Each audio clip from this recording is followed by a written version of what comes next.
जप कर जीव हो भाव सागर से पार। 11वें अध्याय का कपिल करे विस्तार। बोले श्री कृष्ण भगवान की जय। एक समय जब समुद्र का पुत्र जलंधर अपनी स्त्री वृंदा के सहित असुरों से सम्मानित हुआ सभा में बैठा था, तभी गुरु शुक्राचार्य वहां पहुंचे, जिनके तेज से सब दिशाएं प्रकाशित हो गई। तब गुरु जी को आता देखकर असुर सहित सागर पुत्र ने उठकर बड़े आदर से उन्हें प्रणाम किया। सभी गुरु जी ने सबको आशीर्वाद दिया। फिर उनको एक दिव्य आसन पर बिठाकर सब दैत्य भी यथा स्थान पर बैठ गए और सागर पुत्र ने नम्रता से यह प्रश्न किया, हे गुरु जी, राहु का सिर किसने काटा था? आप हमें यह बतलाएं। इस पर श्री शुक्राचार्य जी ने विरोचन पुत्र हिरण्यकश्यप और उसके धर्मात्मा पुत्र का परिचय देकर देवताओं और असुरों द्वारा समुद्र मंथन की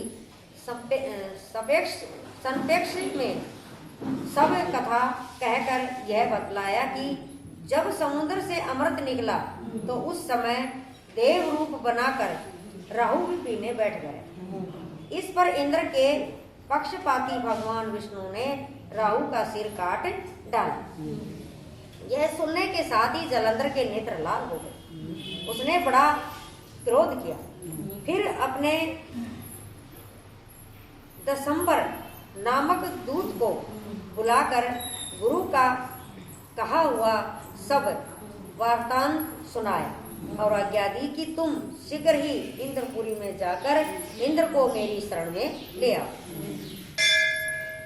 दशमर जलंधर का बड़ा निपुण दूत था। वह शीघ्र ही इंद्र की सुधर्मा नामक सभा में जा पहुंचा और उसने जलंधर के शब्दों में इंद्र से कहा, हे देवता धम, तुमने समुद्र को क्यों मथा और मेरे पिता के सब रत्नों को क्यों ले लिया? ऐसा करके तुमने अच्छा नहीं किया।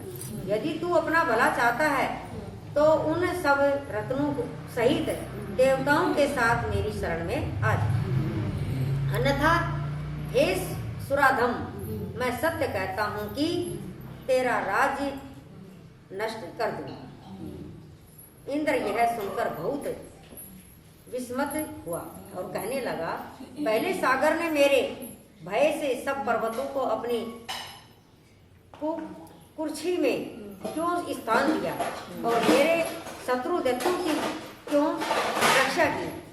इसी कारण से मैंने उनके सब रत्न हरण किए हैं। मैं सत्य कहता हूँ कि मेरा द्रोही सुखी नहीं रह सकता। इंद्र की बात सुनकर वह दूत शीघ्र ही जलंधर के पास आए और सब बातें उसे कह सुनाई, जिन्हें सुनते ही वह दैत्य क्रोध के मारे अपने होठों को काटने लगा और देवताओं को जीतने के लिए उसने उद्योग आरंभ किया। फिर तो सब दिशाओं तथा पाताल से करोड़ों दैत्य उसके पास आ पहुंचे। शुभ निशुंभ सेनापति को साथ लेकर जलंधर इंद्र से युद्ध करने लगा। शीघ्र ही उसने इंद्र के नंदन वन में अपनी विशाल सेना उतार दी। वीरों की शंख ध्वनि और घोर गर्जन से इंद्रपुरी गूंज। अमरावती छोड़ देवता उनसे युद्ध करने चले। भयानक मार काट हुई। दोनों पक्षों के आचार्य अपने अपने मृतकों को जिलाने लगे।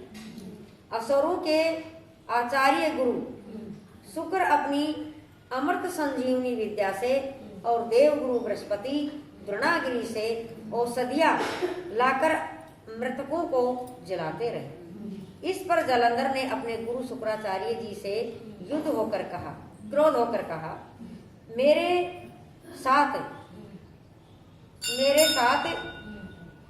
हाथ से मरे हुए देवता भी कैसे जीते हैं? जलाने वाली औषधि तो सब आपके पास ही है, फिर यह कैसे संभव है कि मेरे युद्ध में जो भी कोई मेरे हाथ से मर रहा है वो जिंदा कैसे हो रहा है। इस पर श्री शुक्राचार्य जी ने देव गुरु श्री बृहस्पति जी द्वारा द्रोणागिरि से औषधि लाकर देवताओं को जिलाने की बात बताई। यह सुनकर जलंधर और भी क्रोध हो गया। श्री शुक्राचार्य जी ने कहा, क्रोध क्यों होते हो? यदि शक्ति है तो द्रोणागिरि पर्वत को उखाड़कर समुद्र में फेंक दो, तब मेरे कथन की असत्या प्रमाणित हो जाएगी। इस पर जलंधर क्रोध होकर शीघ्र ही द्रोणागिरि पर्वत के पास पहुंचा और अपनी भुजाओं द्वारा उसे जड़ से उखाड़कर समुद्र में फेंक दिया। यह तो भगवान शंकर का तेज था, इसमें जलंधर की कोई विचित्रता नहीं थी। तत्पश्चात यह सागर पुत्र युद्ध भूमि में आकर बड़े वेग से देवताओं का संहार करने लगा। जब गुरु बृहस्पति औषधि लेने के लिए द्रोणागिरि पर्वत पहुंचे तो द्रोणागिरि की जगह वहां पर उन्हें सूना मैदान मिला। तब वह भयभीत होकर देवताओं के पास आए और कहा कि युद्ध बंद कर दो, तुम लोग अब जलंधर को नहीं जीत सकोगे।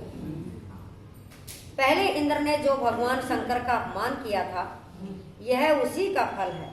यह सुनकर देवता युद्ध की आशा त्याग अत्यंत ही व्याकुल होकर इधर उधर भाग निकले।